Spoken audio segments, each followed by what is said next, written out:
Welcome to the Wickedly Smart Women podcast, featuring stellar conversations with emerging and established wickedly smart women. Thanks for joining us today as we celebrate the wickedly smart women who are committed, care deeply, and have the courage to take action and create change all around the world. Now here's your host, Emerald Greenforest. Welcome to another episode of the Wickedly Smart Women podcast, where we celebrate wickedly smart women and provide our listeners with a wealth of wisdom and immediately actionable steps to be smarter, spunkier, and more successful in their impact and their leadership. This is your host, Emerald Greenforest, and today we have a very, very special guest, Penelope Jane Smith. Penelope is the premier financial freedom coach for women entrepreneurs and the go-to expert for some of the biggest names in the conscious business industry. She is an acclaimed international speaker and certified trainer with over 20 years of teaching experience and the author of The Little Book of Prosperity. And I have the distinct pleasure of having had a fairly long relationship with Penelope. We met probably in 2013 or 14 timeframe online. I've supported some of her launches. We've danced with one another at events and spent time together. And this is the first time that I'm actually sitting down and getting to interview her. So I'm just really grateful for your time today, Penelope, and excited to dive in. Yes, I love what you're doing here, Emerald, and I'm super excited to be part of it. Well, thank you so much for joining us. You are a very busy woman. You have a little one and you have a massively successful business. And I'm just really grateful for your time today. And I want to talk with you about this path that you took to step into a leadership role in the area of prosperity. Can you give us a little bit of a backstory on exactly what brought you to today? Sure. So I actually, when I graduated college, I went and taught English in Japan for a couple of years. And I was thinking about what I wanted to do when I got back to the United States. And everything that I'd been taught, the idea of just going to a 9-to-5 job for the next 30, 40 years, commuting to San Francisco or wherever, it just really didn't appeal to me. So I was feeling kind of depressed.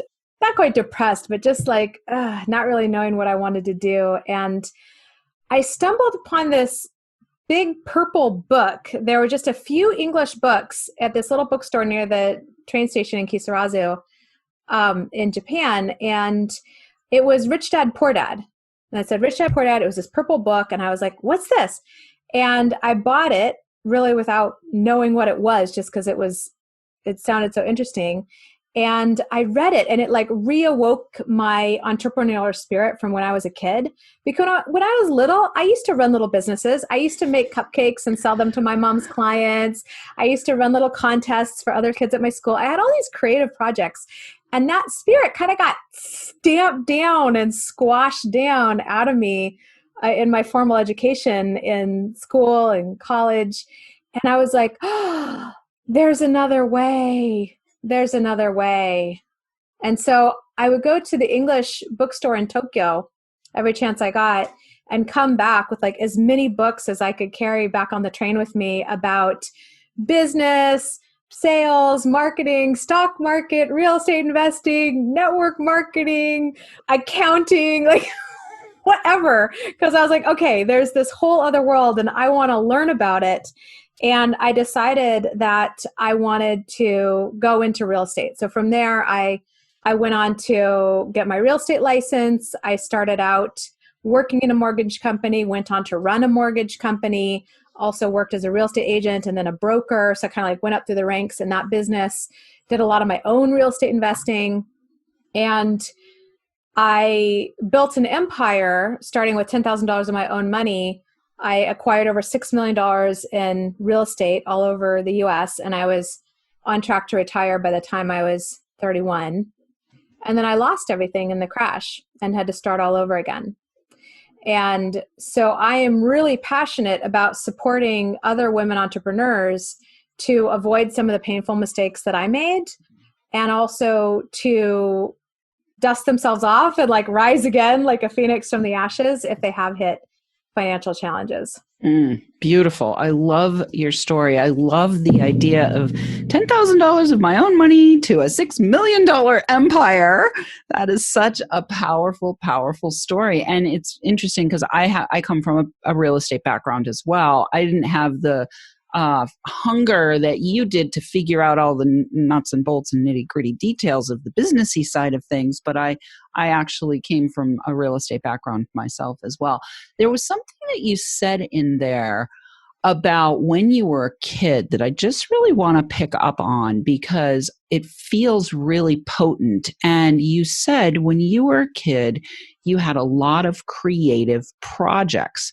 Mm-hmm. Somewhere, somehow in you, you have married creativity with entrepreneur.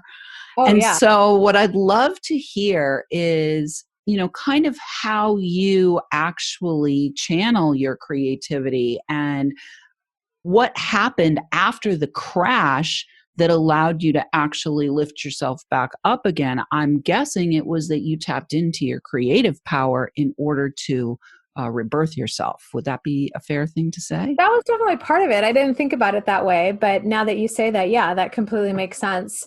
So there's kind of two questions there. Like, how is my business an expression of my creativity? And how did I use my creativity to recover from the crash? So where do you want me to go first? First, do the second one first. How did you use your creativity to recover from the crash? And then we'll do this, the first one second. Well, I think a lot of, how do you tap into your creativity? I think a lot of it has to do with asking yourself questions. And the better the questions, the better answers you get, and the more creativity flows from that, right? And so during the crash, when I lost everything, I finally understood those stories of Japanese businessmen flinging themselves off buildings when the market changes. Because I thought, oh my God, I've borrowed money from all these people that I care about to go in on deals together or do other real estate deals. And now I can't pay them as agreed. And so for a while, the question I was sitting with was, how can I kill myself so it doesn't look like suicide, so my life insurance will pay these people back? Because I just didn't see any other way I could ever do it, right? And so what shifted me and got me thinking creatively in more productive solutions was that I went to a workshop where I got invited to attend a high-level networking and masterminding group on a billionaire's private island. And it was a $50,000 investment to attend for the 6-day mastermind. There were no payment plans, no refunds. And there was some creativity right there because I didn't have any income. I didn't have any savings. I didn't have any credit because my credit was now a train wreck. But what I had was this like really strong intuitive hit that I was supposed to be there. And so it starts with the question, opening up your mind, like, how can I do this? How could this be possible? What could I do? And so I thought, okay, I'm just going to make a list of at least 10 different ways that I could come up with the money, no matter how crazy, and let's see where we get. And so I thought, what could I sell for $50,000? Could I sell 50,000 things for $1? Could I sell, 10 things for $5,000? And I just went through, and eventually like 4 of those things together got me there. And at Necker Island, Richard Branson's private island, that's where I had the download for the next phase of my business, which was that we all have our own personal economy. And if I could shift enough individual entrepreneurs' personal economy, that would eventually tip the economy of the planet.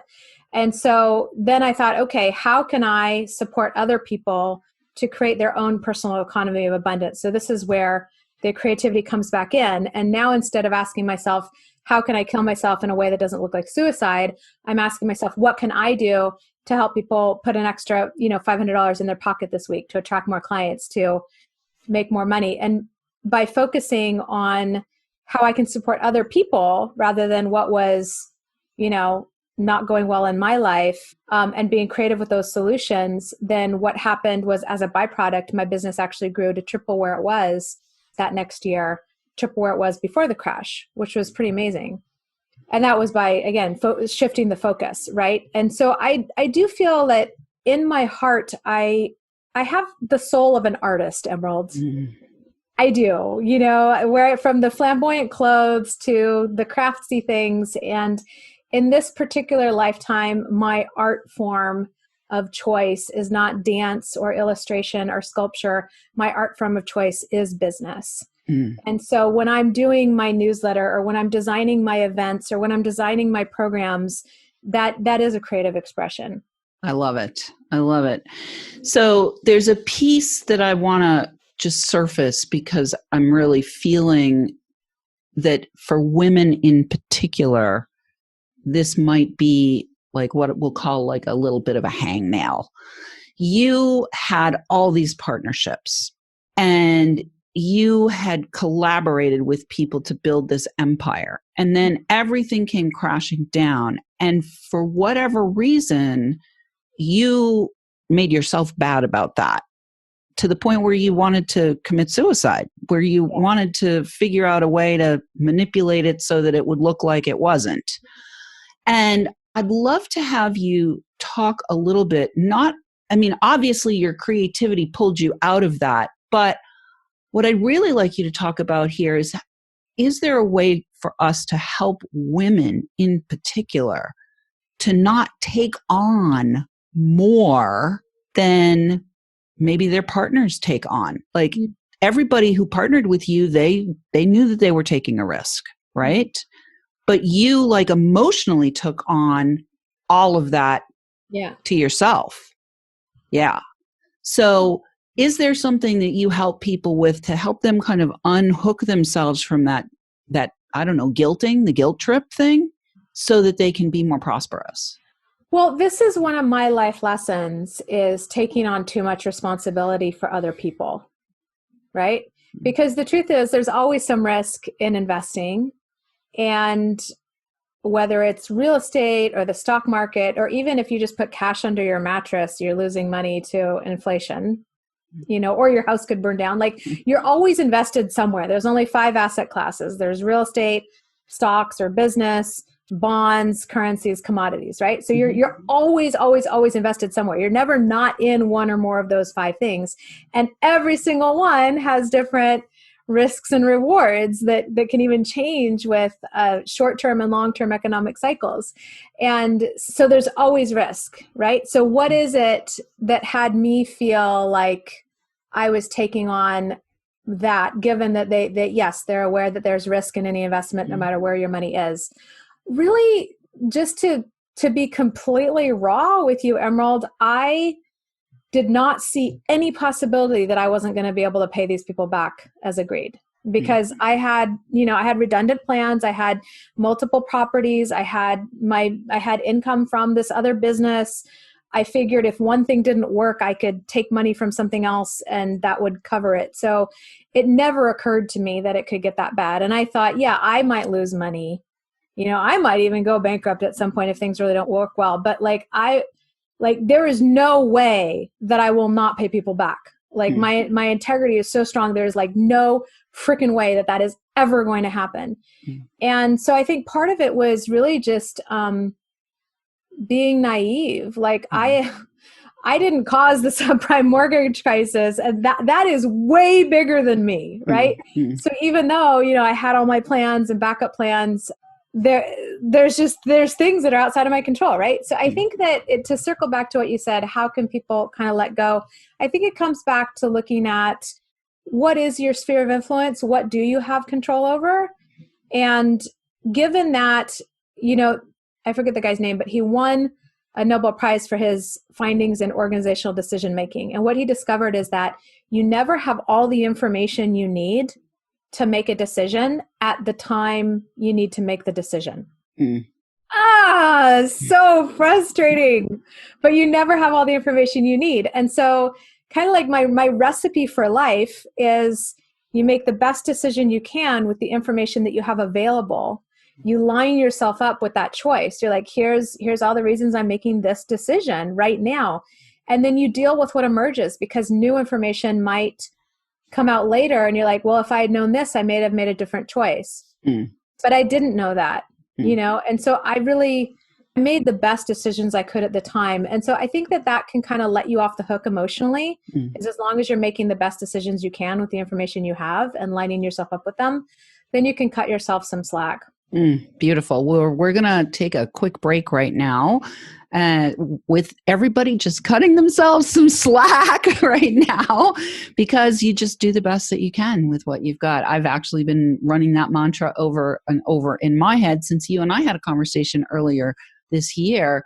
I've done the best I could. I've done the best I could. I've done the best I could. So thank you to all of our listeners who are downloading, rating, and reviewing. We are welcoming thousands of downloads from all over the world. I want to shout out this week to our listeners in Northern California, as well as our listeners in, let's do Japan, because that's where you started to wake up to your entrepreneurial nature. Let's shout out to our listeners in Japan, and we'll be right back with Penelope Jane Smith.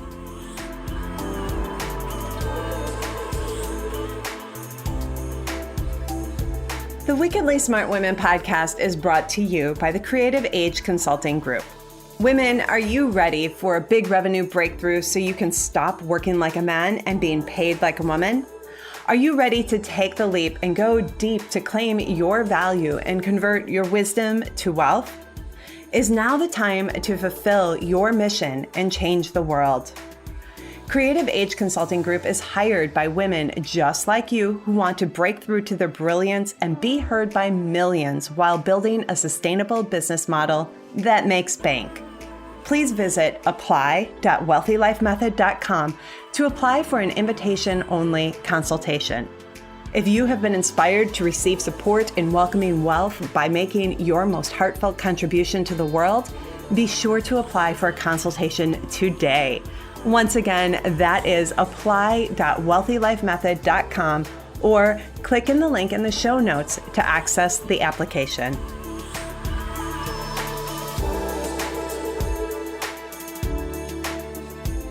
And we are back with Penelope Jane Smith. You can find out more about her at realprosperityinc.com. We will have the URL in the show notes.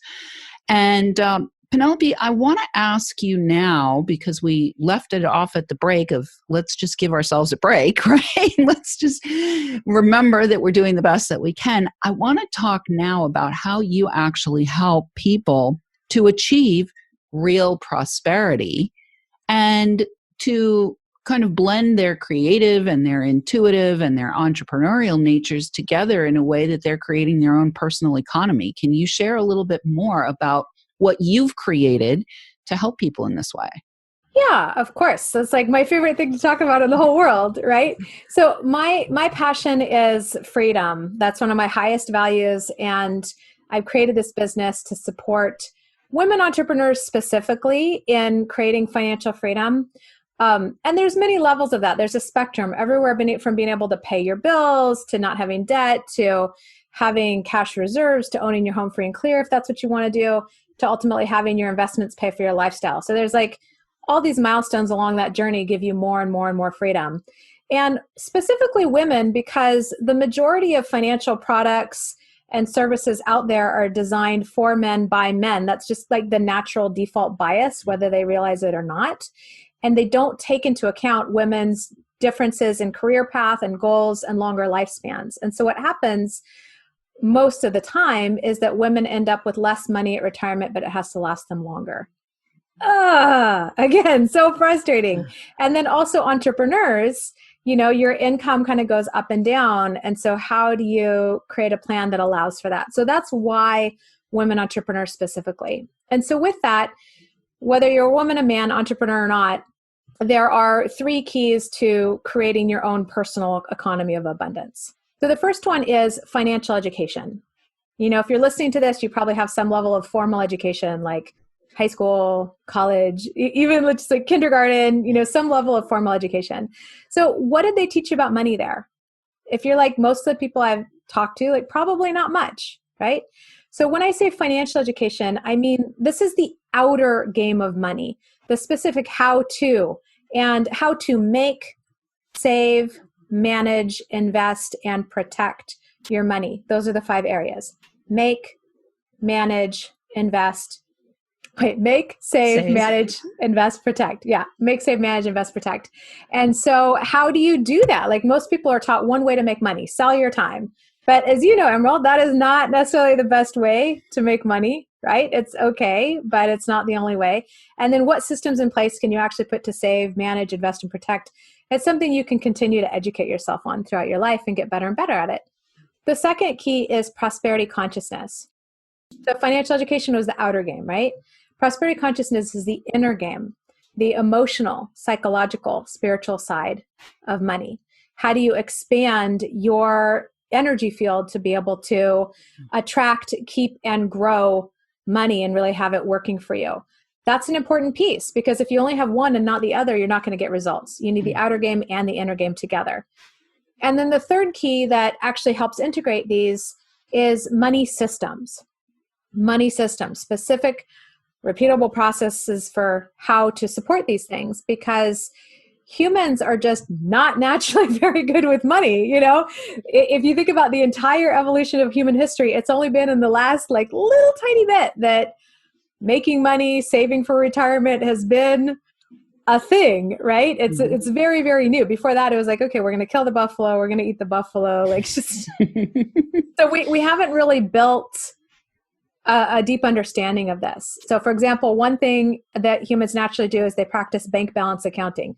They'll look in their account and say, oh, I have money, yay, and they'll feel like they can spend money. Or they look in their account and there's not a lot of money and they go, oh my God, I need to go get another client. Or I can't spend money until I get my paycheck, or whatever it is. So that's fine. If you know that that's your natural inclination, then you can put a system in place for how to be able to save money, given that you tend to spend it if you see it. So one system might be you have a separate account for a specific purpose, right? Like I know a lot of entrepreneurs, myself included, have gotten in trouble for not putting aside enough money for taxes. So maybe you have a separate tax account so that money doesn't accidentally get spent on something else, right? So that's one little example of a money system. Another one that I love is having a regular date with your money.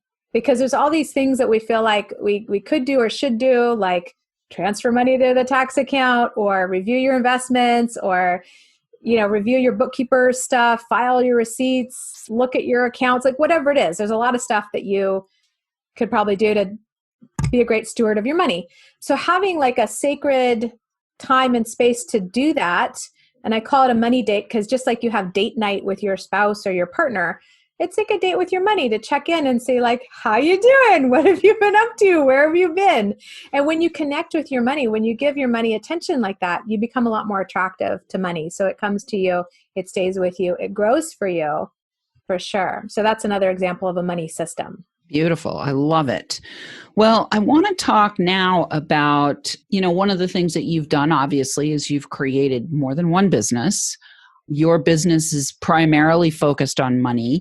But at some level, you at one point had a vision, right? And I know that many of our wickedly smart women who are listening either have a vision or they're in the process of bringing their vision into fruition. And kind of separate from the money, there has to be this commitment to or valuing of the vision and valuing of the mission that they feel called into. So I'd love to have you talk just a little bit in this last few minutes that we have about whatever it is that you have done internally or that maybe you help your clients with to continue to value your vision and to continue to expand your vision and to continue to commit to and devote yourself to your vision. Mm-hmm. Well, I think that when someone creates a business like I've created or like you've created, it really is an expression of yourself, an expression of your creativity, an expression of your vision and what you want to see in the world. A business like this isn't just about like, oh, I think I could make some money doing this. It's like, no, we have a message to share with the world. We have a vision that we're passionate about seeing manifest, and we're going to be that change, and we're going to do it, and we're going to make it happen, right? And it's like, we want the world to know this thing, right? And all the way back when I was living in Japan and I read Rich Dad Poor Dad, I was like, do people know that there's another way? Do people know that they don't have to go and just like work for some company for 30 or 40 years, that they could like have their own business, that they could have their investments, that they could be financially free, and that the ultimate be at choice with what you do at your time, so you can make your choices from a place of freedom and joy instead of debt and obligation. So that's my vision. My vision is around elevating the prosperity of the planet so that people can make choices from a place of freedom and joy instead of debt and obligation. So even just in a baseline, making sure that everybody's basic human needs are met, and then even exceeded beyond that. So we get to the point of like, well, now what do we want to create, right? So that's a vision I get really excited about. And I think if you're drawn to this podcast, you probably have a vision that you're excited about too. Like, do people know that you don't have to age, or do people know that you don't have to have, pain in your body, or do people know that you can find an amazing relationship, or do people know that you can have like super amazing sex? Like, you probably have something that you're like, people need to know this because it's life-changing and it's amazing, right? And so you're going to build your business around that message and to get that message out. And that's reflected in how you market your business. It's reflected in your business model and how you work with clients. And it's reflected everywhere. So one of the things that I do to tune into my vision is I have a series of planning rituals where I actually do some introspection and tuning in. So Mondays is my day to not have any appointments most of the time. Sometimes I'll book a massage. Sometimes I'll squeeze something in there. But for the most part, it's just spacious, because it's that spaciousness that really allows me to tune in to my guidance. And that's when I'll do things like active imagination, journaling with my guidance. I also have this planner that I use called the Rituals for Living Dream Book and Planner. This is by Dragon Tree. And in the beginning, it has you fill out like all these questions. So once a year, I journal on all these questions and see like how it's changed. And then once a quarter, I do planning for the quarter, and then planning for the month, planning for the week, planning for the day. So from this series of planning rituals, from the mega all the way down to the day, then I'm able to tune into my vision and then continue to channel it into my quarterly, monthly, weekly, daily actions so that I'm moving towards and living into my vision.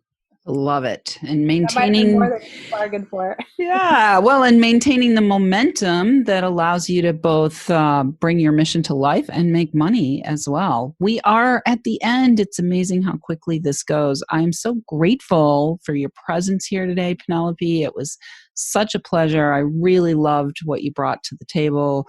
I knew it was going to be amazing, and I'm really grateful that you took the time out of your busy schedule creating personal economies and helping other people to create personal economies so that the entire world is elevated. Yes, please, more please of that. Listeners, we do love feedback. Please let us know what you thought of today's show, or send in questions or guest suggestions to listeners@wickedlysmartwomen.com. We might even give you a shout out on the show. Thanks for tuning in. Keep your ears open, and remember, you are a wonderful woman.